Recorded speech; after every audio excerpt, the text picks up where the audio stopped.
Damai sejahtera yang melampaui akal itulah yang menguasai hati dan pikiranmu di dalam Kristus Yesus Tuhan kita. Amin.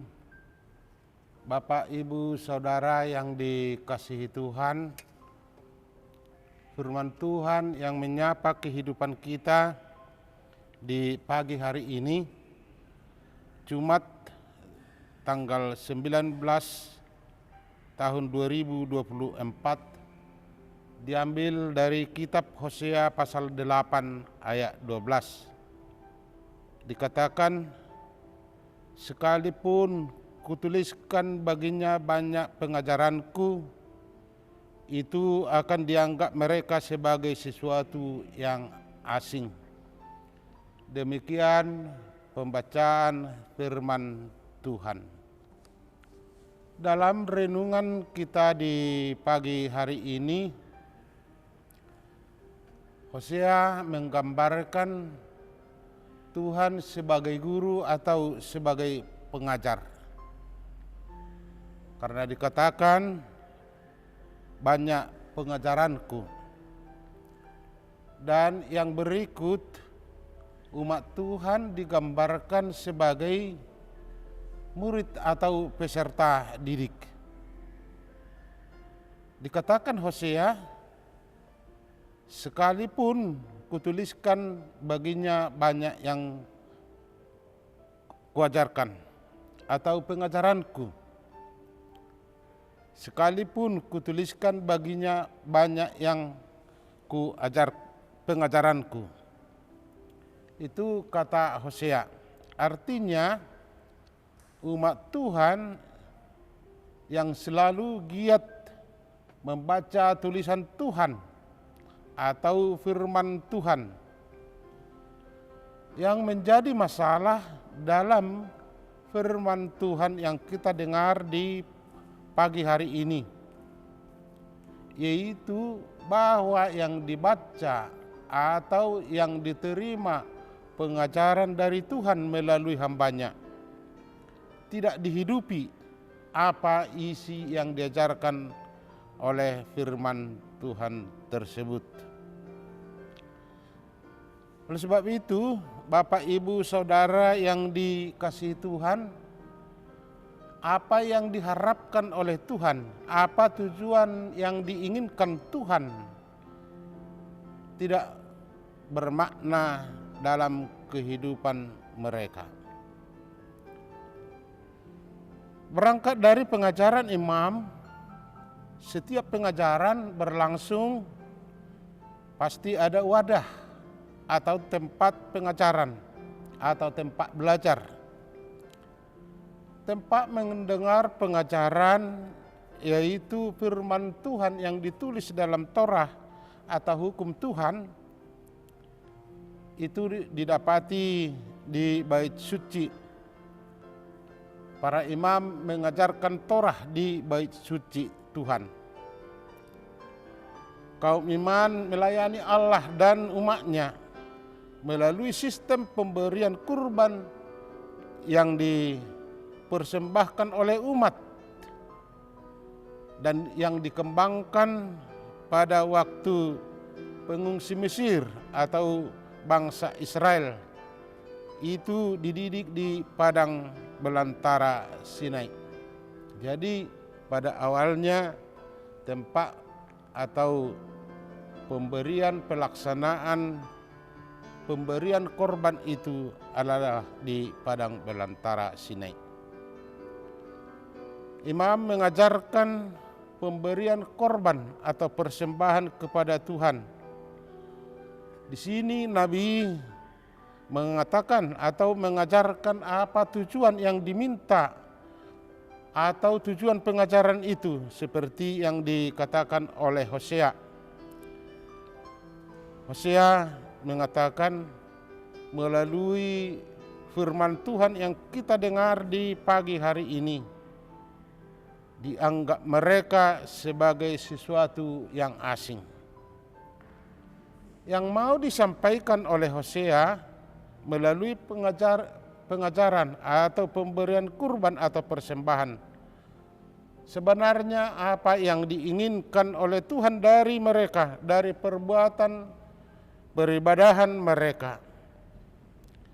Hosea mengatakan melalui firman Tuhan yang kita dengar di pagi hari ini, yakni seperti yang dikatakan dalam Hosea 6 ayat 6. Inilah yang disampaikan oleh Hosea. Aku tidak menginginkan kurban-kurbanmu, aku menginginkan kasihmu. Aku tidak menginginkan persembahan-persembahanmu. Yang kuingini agar kamu mengenal aku. Sekali lagi, aku tidak menginginkan kurban-kurbanmu. Aku menginginkan kasihmu. Aku tidak menginginkan persembahan-persembahanmu. Yang kuinginkan agar kamu mengenal aku. Itu yang disampaikan oleh Nabi Hosea. Torah diajarkan oleh Tuhan melalui hambanya, melalui imam dan nabi,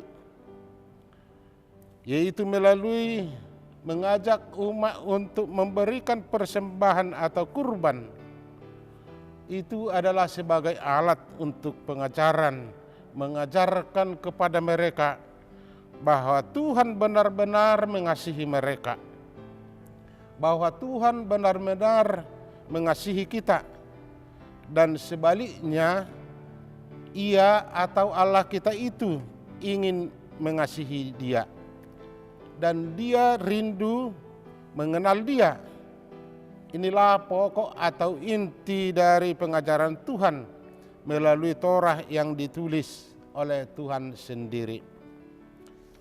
Bapak, Ibu, Saudara yang dikasihi Tuhan, inti tulisan Tuhan atau Torah adalah ringkas dan mudah diingat, seperti yang dikatakan oleh Hosea melalui renungan kita di pagi hari ini.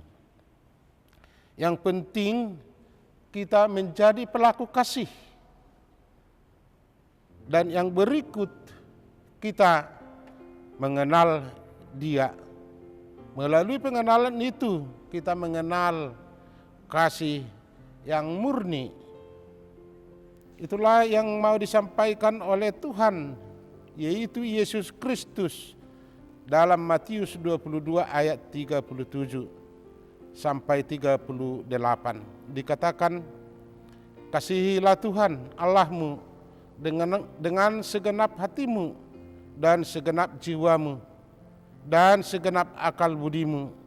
Itulah hukum yang terutama dan yang pertama. Marilah kita membaca firman Tuhan seperti yang mau diinginkan oleh Nabi, dan terutama yang dikatakan oleh Tuhan kita Yesus Kristus, supaya kita mengasihi Allah dengan segenap hati kita dan mengenal kasih setianya, yaitu melalui Yesus Kristus yang datang ke dunia untuk menebus dosa kita. Sekali lagi, kasihilah Tuhan Allahmu dengan segenap hatimu dan segenap jiwamu dan segenap akal budimu. Itulah hukum yang terutama dan yang pertama. Itulah tujuan dari persembahan yang kita berikan di rumah Tuhan, terutama mempersembahkan hidup kita menjadi pujian dan kesukaan Tuhan. Amin. Mari kita berdoa. Ya Allah Bapa kami yang di surga, puji dan syukur kami ucapkan di pagi hari yang indah ini.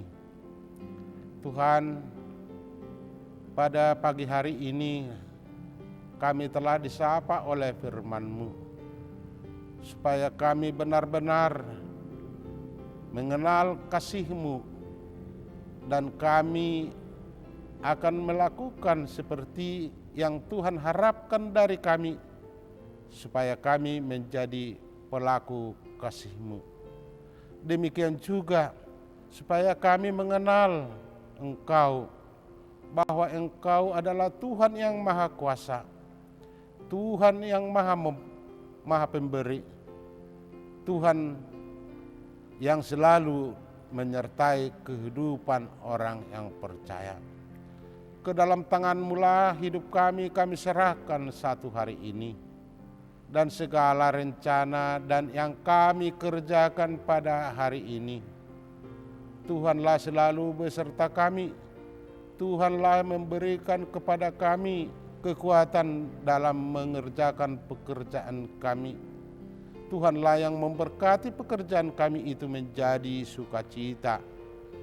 Demikian juga Tuhan, pada hari ini, pada pagi hari ini, kami berdoa kepadamu, supaya Tuhan memberikan kekuatan kepada orang yang lemah, dan demikian juga kepada saudara kami yang mungkin dalam keadaan kurang sehat. Engkaulah memberikan kesembuhan kepada mereka. Tolonglah mereka yang berbeban berat, ringankan beban mereka, supaya dapat mereka menanggung. Karena Kuasa-Mu lah yang begitu besar memberikan kebaikan kepada kami semua. Tetapi yang terutama kami pinta dari hadapan-Mu, segala dosa yang kami perbuat, hapuskanlah itu. Kami berdoa hanya di dalam Kristus Yesus Juru Selamat kami. Amin.